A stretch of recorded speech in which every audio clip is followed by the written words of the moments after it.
So mga tol, kakatapos lang po ng laban sa T-Mobile Arena Las Vegas sa pagitan ni Teofimo Lopez versus Rolly Romero, kung saan pinaglabanan po nila dyan ang WBA Welterweight World Championship. Ang inaasahan nga po ng karamihan na mananalo sa laban na yan si Teofimo Lopez, ganyan nga po ang nangyari. Tinalo po ni Lopez ang kampiyon na si Rolly Romero via majority decision. Pumabor nga po kay Lopez mga tol ang dalawang hurado, habang yung isang hurado naman mga tol, tabla ang score. Maganda naman sana ang pinakita ni Romero mga tol sa laban. Ilang beses niyang nasaktan itong si Lopez at naggurugi. Duguan pa nga po itong si Lopez mga tol nang tamaan siya ng lepok ni Romero. Pero kinulang lang ng suntok itong si Romero. Paisa-isa kasi ang kanyang bitaw.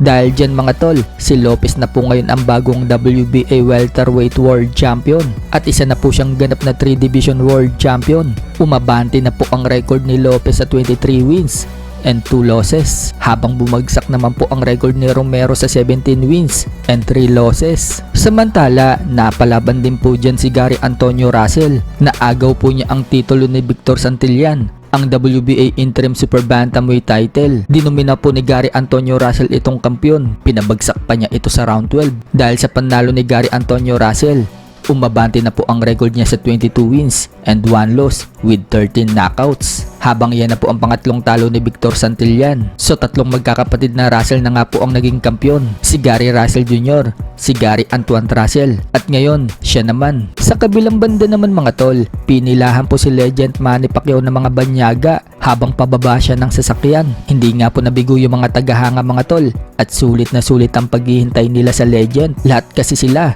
binigyan ng autograph at nakapagpa-picture.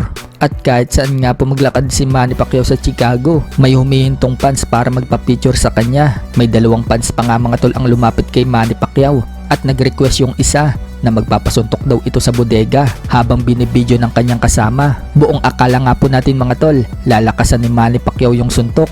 Buti na lang, slow motion lang. Dinampian lang po ni Manny Pacquiao yung tiyan kapag kasi totoong suntok yon. At kahit bagsak lang, baka kung anong mangyari. Lisensyado pa naman yung kamao ni Manny Pacquiao. Okay, let's see. Let's see.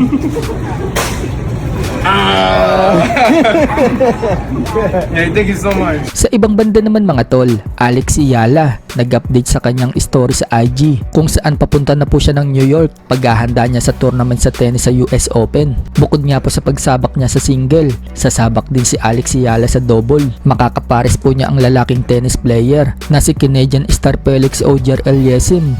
Mag-uumpisa nga po ang laban ni Alex Yala sa US Open sa August 30. Samantala, ayon po sa report na lumalabas, ang kabuuan sa taong 2026 na kinita ni Alex Yala ay umabot na sa 99.7 million pesos o halos 100 million pesos na. Hindi pa kasali dyan mga tol yung laban niya ngayon sa US Open. Kaya bago matapos ang taon na ito, paldong-paldo si Alex Yala. Malamang niyan, marami na ngayon ang mga Pinoy ang magkaka-interes sa sports na tennis dahil malaki pala ang premyo dyan kapag narating na ang level ng katulad kay Alex Yala. Sisikat ka na, bigla ka pang yayaman.